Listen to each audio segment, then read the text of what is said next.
नमस्कार मित्रांनो, मी गौरव. Learn with गौरव आपल्या या यूट्यूब चॅनलवर सर्वांचं स्वागत करतो.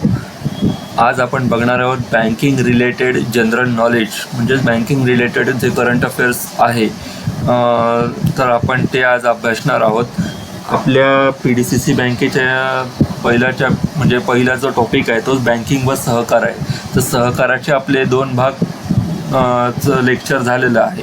तर आज आपण बँकिंगचं पहिला भाग लेक्चर करणार आहोत. तसेच हे आपल्याला अकोला जिल्हा मध्यवर्ती बँक असेल किंवा SBIच्या बँक्स असतील किंवा PDCC बँक असेल किंवा आता येणाऱ्या अपकमिंग बँक्सच्या एक्झाम्स असतील किंवा आरोग्य विभाग भरती असेल किंवा RBIचे जे क्लर्क आणि POच्या ज्या मेन्स एक्झाम होणार आहेत त्याच्यासाठी उपयुक्त असणार आहे. तर वेळ न घालवता आपण याच्या व्हिडिओला लेक्चरला सुरू करूया. सर्वप्रथम तुम्हाला एक सांगू इच्छितो की तुम्ही जर ह्या चॅनलवर नवीन असाल तर प्लीज लाईक करा, शेअर करा आणि सबस्क्राईब करायला चॅनलला विसरू नका. चला तर मग सुरू करूया आपण बँकिंग रिलेटेड जनरल नॉलेज. आज आपण ॲक्च्युली याच्यामध्ये बघणार की आन्सर इन 1 सेंटेन्सेस बघणार आहोत. जस्ट मी एक नोट्स काढून ठेवलेले आहेत, त्या रिलेटेड बघणार आहोत आपण. तर स्टार्ट करूया.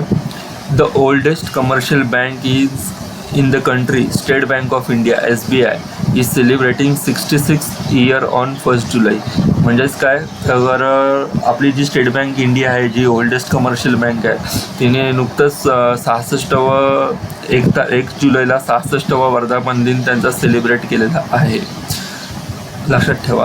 ICICI bank has launch India's most comprehensive banking solution for medical doctors title as a salute doctors. ICICI बँकेने नुकतंच लॉन्च केलेलं आहे एक सॅल्यूट डॉक्टर्स म्हणून. मेडिकल डॉक्टर्सना एक ट्रिब्यूट म्हणून त्यांनी जस्ट एक लॉन्च केलेलं आहे बँकिंग सोल्युशन. त्याचं नाव आहे सॅल्यूट डॉक्टर्स. हे लक्षात ठेवा. तिसरं आहे HDFC बँक लॉन्च सलाम दिल से initiative to show gratitude to doctors for their tireless service during the pandemic to pay tribute to doctors across the country. HDFC बँकेने सलाम दिन से हे इनिशिएटिव्ह घेऊन डॉक्टरांना एक ट्रिब्यूट म्हणून त्यांनी जे आपल्या कोरोना काळात पॅन्डेमिकमध्ये जे काम केलेलं आहे, स्वतःची पर्वा न करता तर स्वतःच्या जीवाची पर्वा न करता लोकांचे जीव वाचवलेले आहेत, त्याच्यासाठी HDFC बँकेने सलाम दिल से तर ICICI बँकेने सॅल्यूट डॉक्टर्स. हे 2 महत्त्वाचं आहेत, प्रश्न येऊ शकतात परीक्षेला. The Reserve Bank of India imposed a penalty of ₹25 lakhs on Punjab and Sindh Bank for non-compliance with certain provisions of directions on cyber security framework in banks. Reserve बँकेने नुकतीच जुलैमध्ये आपल्या सायबर सिक्युरिटी फ्रेमवर्क्स हे provisions पार न केल्यामुळे पंजाब आणि सिंध बँकेने हे प्रॉपरली न केल्यामुळे त्यांना 25 लाखाची पेनल्टी त्यांनी इम्पोज केलेली आहे. हे पण महत्त्वाचा प्रश्न आहे. Axis bank has inked a multi year deal with Amazon web services AWS to power the digital transformation programme of the country 3rd largest private sector bank. ठीक आहे. म्हणजेच काय आहे, ॲक्सिस बँक ही 3rd largest private sector bank आहे, असा पण प्रश्न येऊ शकतो. पण लक्षात ठेवा. Indian Overseas Bank has become the second most value-listed public sector bank with the market capitalization of over 50,000 crore. Indian Overseas Bank ही काय आहे, the second most valuable public sector bank आहे. तिचं कॅपिटलायझेशन आहे 50,000 करोड.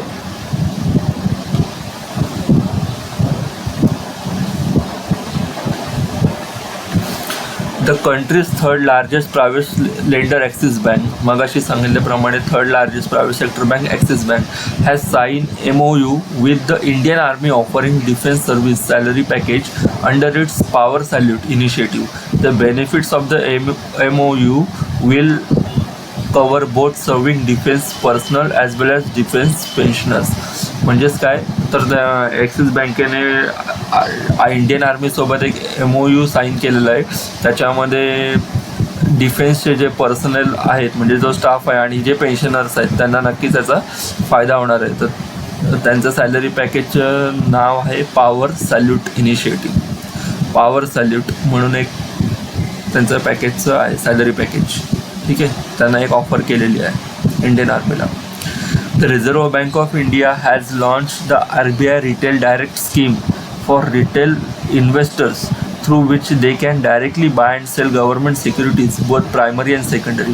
ज्या गव्हर्नमेंटच्या सिक्युरिटीज असतात G-Secs both जे primary security आणि सेकंडरी सिक्युरिटी ज्या आहे ते retail directly RBI retail direct या स्कीमद्वारे ही स्कीम लॉन्च केलेली आहे ॲक्च्युली रिटेल इन्व्हेस्टर्ससाठी डायरेक्टली बाय आणि सेल करण्यासाठी गव्हर्नमेंटच्या प्रायमरी आणि secondary securities. The reserve bank of India has cancelled the licence of doctor Shivajirao Patil Nilangar urban cooperative bank limited Nilanga Latur as it does not have adequate capital and earning prospects. नुकताच reserve बँकेने जुलै 21 Shivajirao Patil urban cooperative bank Latur हिचं licence cancel केलेलं आहे कारण त्यांनी adequate कॅपिटलचं conditions fulfil केलेल्या नाहीत. पुढे बघणार आहोत. The reserve bank of India has impose restrictions on master card Asia Pacific private limited for adding a new domestic customers from 22 जुलै 2021. लक्षात ठेवा. The Federal Bank has launched FEDI, an artificial intelligence powered virtual assistant to help customers with banking related queries anytime. FEDI can be accessed via Alexa, Google Assistant and WhatsApp. FEDI हे असं एक app त्यांनी launch केलेलं आहे ज्याच्या through कस्टमर्सच्या queries anytime solve केल्या जातील, त्यांना हेल्प होईल आणि ते ॲक्सेस फक्त ॲलेक्सा, गुगल असिस्टंट्स आणि व्हॉट्सअप या ॲपद्वारेच ॲक्सेस केला जात आहे. ICICI Bank has announced the launch of co-branded credit with Hindustan Petroleum Corporation Limited (HPCL).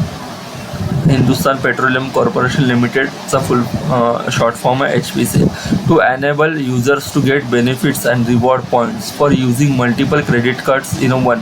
Name ICICI bank HPCL super save credit card. ICICI बँकेने काय केलेलं आहे, नुकतंच एक लॉन्च केलेलं आहे क्रेडिट कार्ड जे हिंदुस्तान पेट्रोलियम कॉर्पोरेशनशी टायअप आहे आणि त्याचे बेनिफिट्स आणि रिवॉर्ड्स पॉईंट्स जे आहेत ते कस्टमर्स जे कोणी क्रेडिट कार्ड यूज करतील त्याला मल्टिपलमध्ये भेटणार आहेत आणि त्या कार्डचं नावच आहे ICICI bank HPCL super saver credit card. ठीक आहे, तर आपण इथे थोडं जुलै 2021 आलेल्या बँकिंग रिलेटेड ज्या टर्म्स आहेत त्या आपण जस्ट करंट अफेअर्स आहेत ते बघितलेले आहेत. आता आपण बघूयात की RBIची एक कॉम्पोजिशन स्कीम्स कशी असते, म्हणजे मॉनिटरी पॉलिसीचे जे कॉम्पोजिशन आहे ते कशा पद्धतीने असतं. गव्हर्नमेंट RBIचं जे गव्हर्नर आहे, government of reserve bank of India, chairperson कोण आहे, श्री शक्तिकांता दास. हे नुकतेच RBIचे गव्हर्नर म्हणून निवडून आलेले आहेत. दुसरा आहे deputy governor of the reserve bank of India in charge of monetary policy. कोण आहे तर एक्स ऑफिशियल डॉक्टर मिचल पत्रा. ठीक आहे, गव्हर्नर आहेत शक्तिकांता दास, डेप्युटी गव्हर्नर आहेत Michael Patra. One of the officer of reserve bank of India to be nominated by central board member ex official doctor Mridul Sagar. हे पण एक नॉमिनेट झालेले आहेत सेंट्रल बोर्डकडून, doctor Mridul Sagar. A professor at the Mumbai based Indira Gandhi institute of development research professor Ashima Goyal. ठीक आहे, पुढे 5वा a professor of finance at the Indian institute management Ahmedabad professor Jayant R Verma. An agriculture economist, a senior advisor with the National Council of Applied Economic Research in New Delhi, doctor Shashank Bhide. हे actually सगळे नावं लक्षात ठेवा, ही RBIचे related आहेत सगळे. कसाही प्रश्न येऊ शकतो. RBIचे जे क्लर्क आणि POचे जे एक्झाम्स आहेत त्यांच्यासाठी हे खूप महत्त्वाचं आहे. असे प्रश्न येऊ शकतात त्यांना. बँकिंग अँड त्यांचा सेक्शन असतो ना आपला banking sector general awareness special reference to banking industry. म्हणजे जनरल अवेअरनेस आहे आणि special reference to banking industry असतं. म्हणजे बँक रिलेटेड जे काही ज्यांच्या करंट अफेअर्स चालू आहेत त्याच्यावरती त्यांना ते 40 प्रश्न विचारले जातात 40 मार्क्ससाठी. तर तेव्हा हे RBIचं हे महत्त्वाचे लोक आहेत आणि त्यांची सगळ्यांची नावं आणि ते कसे, कोण गव्हर्नर आहे, डेप्युटी गव्हर्नर कोण आहेत आणि हे सगळेची नावं तुम्ही लक्षात ठेवा. तुम्हाला हा व्हिडिओ कसा वाटला याबद्दल मला कमेंट बॉक्समध्ये जरूर कळवा. आपण लवकरच पुढच्या व्हिडिओमध्ये सुद्धा banking related term of current affairs हे आपण बघणार आहोत.